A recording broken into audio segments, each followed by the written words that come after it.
अस्सलाम वालेकुम नाजरीन, मैं अब्दुल जब्बार सुमरो हाज़िर हूँ आपके programme behind the news with Abdul Jabbar Soomro के। शुरू करते हैं आज की खबरें। जैसा कि आप जानते हैं, पिछले कई दिनों से हमारा इब्लाग नहीं हो पा रहा था, जिसकी वजह कुछ तबीयत की नासाजी और कुछ और मसाइल थे, जिसकी वजह से हम कोई प्रोग्राम 8-10 दिनों में नहीं कर पाए। इन 8-10 दिनों में बहुत सी खबरें आई, बहुत सी अहम खबरें गुजर गईं। एक समंदर है जो चलता रहता है खबरों का, और ये खबरें चलती रहती हैं, जिनमें सबसे ज़्यादा जो अहम खबरें हैं, उनमें सबसे ज़्यादा अहम खबर थी नवाज़ शरीफ की पाकिस्तान वापसी। तो आज सबसे पहले हम इसी पर बात करेंगे। मियां मोहम्मद नवाज़ शरीफ 21 अक्टूबर को पाकिस्तान आए। इससे पहले वो सऊदी अरब गए। सऊदी अरब में भी उनकी अहम मुलाकातें हुई हैं। उनकी मुलाकात MBS से तो नहीं हुई, ताहम उनके दूसरे नंबर भाई के साथ जो वज़ीर दिफा भी है, उनके साथ उनकी आखिरी दिन मुलाकात हुई, जहां नवाज़ शरीफ का प्रोग्राम एक दिन के लिए एक्सटेंड किया गया। उसके बाद नवाज़ शरीफ दुबई में आए, यहाँ पर भी उन्होंने कुछ अहम मुलाकातें की, उनमें पाकिस्तानी हुकाम भी शामिल हैं। उसके बाद वो खुसूसी चार्टर तैयारे के ज़रिए 21 अक्टूबर को पाकिस्तान वापस आए, लेकिन बजाय लाहौर जाने के इस्लामाबाद क्यों गए? ये सबके लिए सवाल था कि इस्लामाबाद उनका जाना क्यों ज़रूरी था, क्योंकि इमिग्रेशन तो पाकिस्तान के किसी भी एयरपोर्ट पे हो सकती है। तो उसकी क्या वजह है कि नवाज़ शरीफ इस्लामाबाद गए? बहुत सी चेमगोइयाँ हुई कि वहाँ हुकाम से मुलाकात करेंगे, वहाँ ये होगा, DGI मिलेगा, दूसरे मिलेंगे, लेकिन ऐसी कोई बात नहीं थी, क्योंकि ये सारे मामलात लंदन में पहले ही तय हो चुके थे। उन मुलाकात जो लंदन में हुई हैं, उन मुलाकात के बगैर मियाँ साहब एक कदम भी आगे न बढ़ाते। सारी चीज़ें फाइनलाइज हो चुकी है, उसके बाद ही वो यहाँ आए। यहाँ पर आने का उनका मकसद इस्लामाबाद में उनका एक तो इस्लामाबाद हाई कोर्ट को बायोमेट्रिक देनी थी, जो उनकी 24 तारीख तक की अबूरी ज़मानत की गई थी, उस पर उन्हें बायोमेट्रिक देना था। हालांकि ये तकल्लुफ़ लाहौर में भी हो सकता था, जब सारे नादरा वाले एयरपोर्ट के VIP लाउंज में पहुंचाए गए थे, तो ये सारे लाहौर में भी आ सकते थे, वहाँ भी ये सारा काम हो सकता था। बहुत ही भूंडे तरीके के साथ जो जिस तरह कानून को उसे नचाया गया है, ये एक खुद सवालिया निशान है। और उससे एक दिन कबल यानी 20 तारीख को जो अदलिया ने 4 मिनट और 41 सेकंड में नवाज शरीफ को ज़मानत दी, ये भी तेज़ तरीन रिकॉर्ड था। इससे पहले ये रिकॉर्ड इमरान खान के पास था कि उन्हें लाहौर हाई कोर्ट ने महज 10 और 15 सेकंडों में, 15 मिनट में 15 ज़मानतें दी थी, और इसी इस्लामाबाद हाई कोर्ट ने उसे भी इसी स्पीड से ज़मानतें दी थी। लेकिन अब नवाज शरीफ ने वो रिकॉर्ड इमरान खान का बराबर भी और उससे आधा रिकॉर्ड तोड़ दिया। जिस तरह पीपल्स पार्टी के एक जियाले हसन मुर्तज़ा ने कहा कि कांधा वही है, लाडला चेंज हो गया है, यानी एक लाडले को उतार कर दूसरे लाडले को वहाँ बिठाया गया है, और बिल्कुल इसी तरह नज़र आ रहा है। फिर लाहौर में जिस तरह इस्तकबाल हुआ, लाहौर में जो जलसा हुआ, उस पर भी बात करेंगे। नवाज़ शरीफ को जो है तकरीबन 6 बजे लाहौर पहुँचे हैं। वहाँ से हेलीकॉप्टर के ज़रिए वो सीधे मीनार पाकिस्तान पहुँचे जलसा गाह में, और वहाँ फिर उन्होंने तकरीबन 7:20 के बाद अपना खिताब जारी किया, जो 58 मिनट तक उन्होंने वहाँ तकरीर की। और उनकी तकरीर किसी सियासी लीडर की नहीं थी, उनकी तकरीर किसी सियासी लीडर की नहीं थी, बल्कि वो तकरीर ऐसा लग रहा था कि एक मुल्क के वज़ीर आज़म की है कि हम आगे ये करेंगे, हम आगे इस तरह करेंगे, हमारा बयानिया ये है कि हम रोटी को सस्ता करेंगे, पेट्रोल सस्ता करेंगे, और ये चीज़ें मैनेज करेंगे। इस किस्म के बातें थी।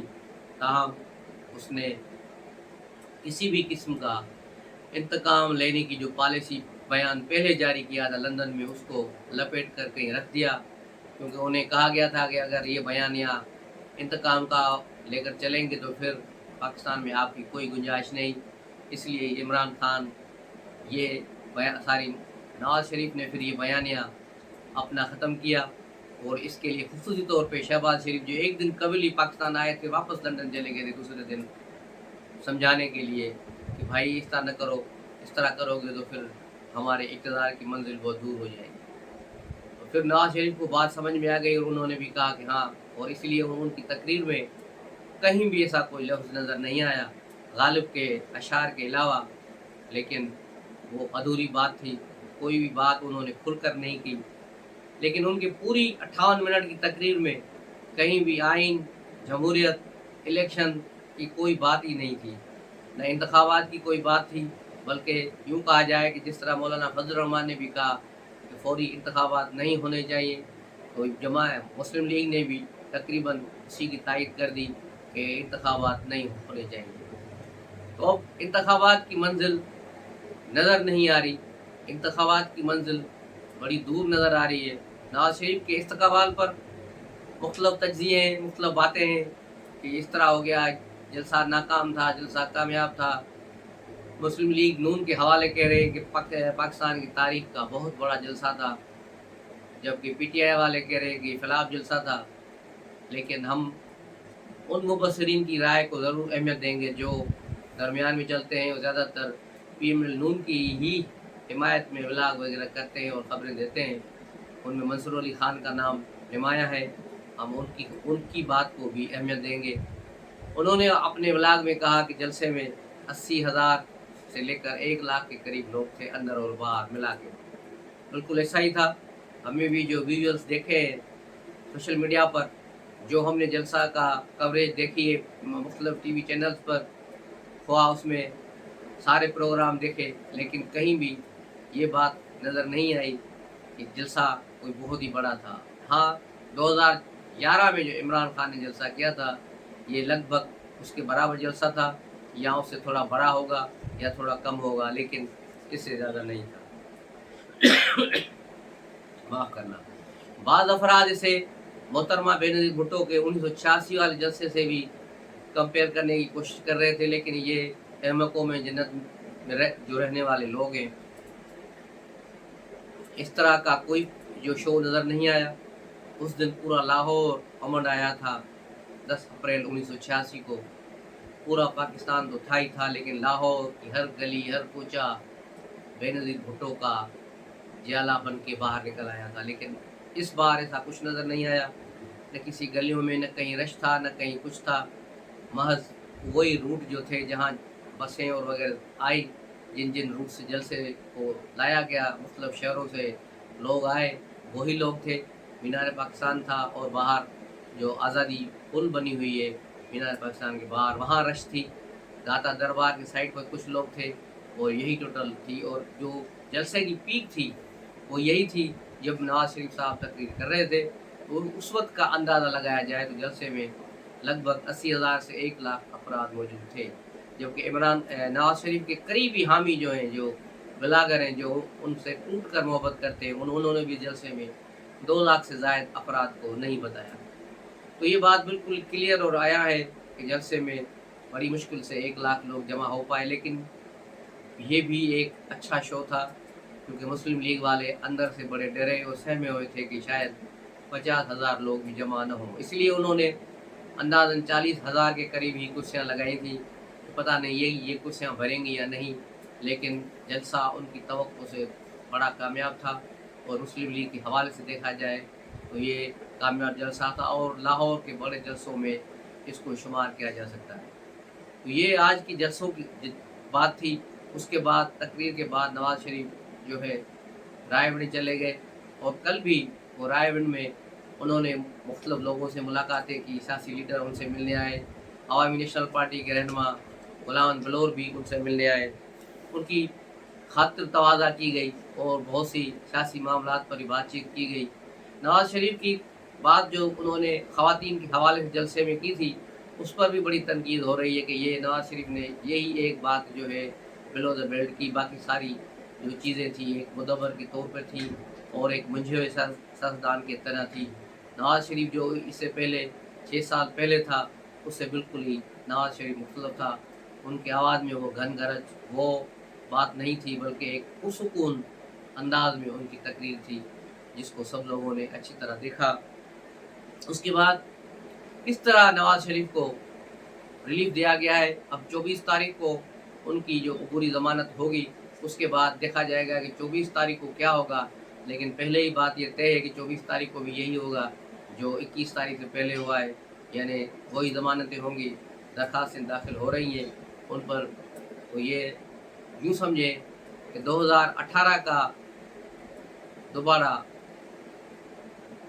روائنڈ چل رہا ہے، ساری 2018 کو کہانی جو ہے دوبارہ شروع کر دی گئی ہے، اور یہ ریپیٹ ٹیلی کاسٹ شروع ہو گیا ہے، صرف اس میں چہرے بدل گئے ہیں۔ 2018 میں نواز شریف کو کس طرح نکالا گیا، کس طرح بوڑھے انداز میں مقدمہ بنایا گیا، کس طرح انہیں پاناما میں پھنسایا گیا، کس طرح اقامہ میں نکالا گیا، اس کے بعد ان کی حکومت ختم کی گئی، اور مسلم لیگ کے کینڈیڈیٹس کو انتخابات میں کھڑا ہونے کی بھی اجازت نہیں تھی۔ جو لوگ جنوبی پنجاب سے لوگوں کو اٹھا کر اغوا کر کے ان کی وفاداریاں تبدیل کی گئیں، انہیں آزاد امیدوار کھڑا کر دیا گیا، کس طرح کیا گیا، یہ ساری چیزیں ریکارڈ کا حصہ ہے، اور وہی ریپیٹیشن اس وقت ہو رہی ہے۔ اس وقت بھی وہی ریپیٹیشن ہو رہی ہے۔ آپ دیکھیں کہ کس طرح عمران خان کے ساتھ وہی ہو رہا ہے جو 2018 میں نواز شریف کے ساتھ کیا گیا، اور وہی چیز چل رہی ہے۔ اس کے بعد جو اینڈ ہوگا وہی ہے کہ نواز شریف چوتھی بار پاکستان کے وزیر اعظم بنیں گے، اور نواز شریف کے وزیر اعظم بننے سے بھی بہت سی امیدیں وابستہ ہیں۔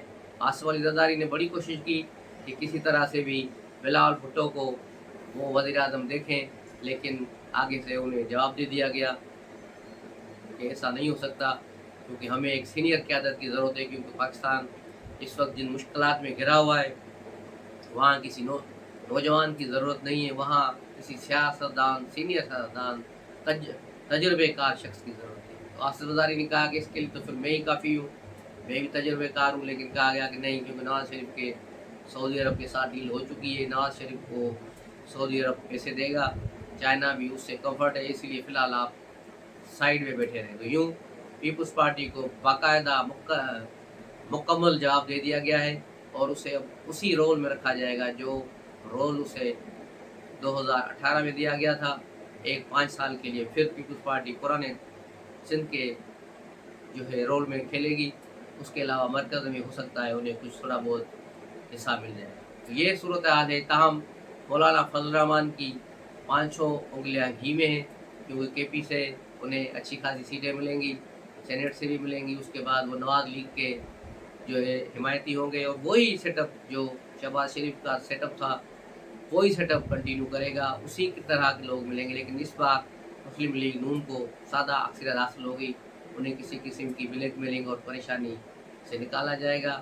سادہ اکثریت کے بعد انہیں مزید مضبوط کرنے کے لیے پی ایم ایل نون کو مضبوط کرنے کے لیے جے یو آئی فے مولانا فضل الرحمان ہو جائے گا، باپ پارٹی ہو جائے گی، ایم کیو ایم ہو جائے گی، ان چیزوں کو ملایا جائے گا، اور کچھ آزاد امیدوار بھی ملائے جائیں گے۔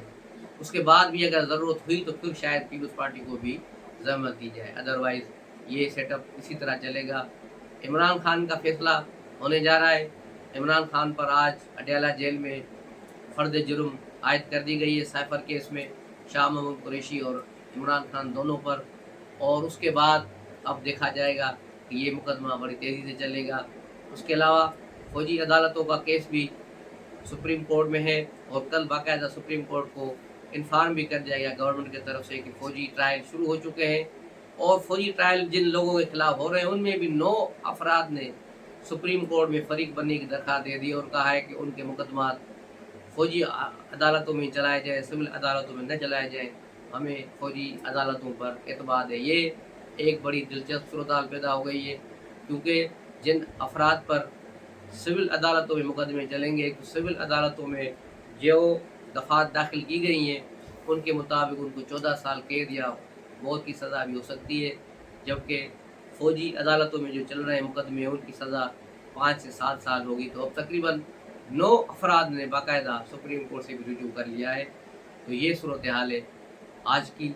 تو ملتے ہیں اگلے ولاگ میں، تب تک کے لیے اجازت دیجیے، السلام علیکم۔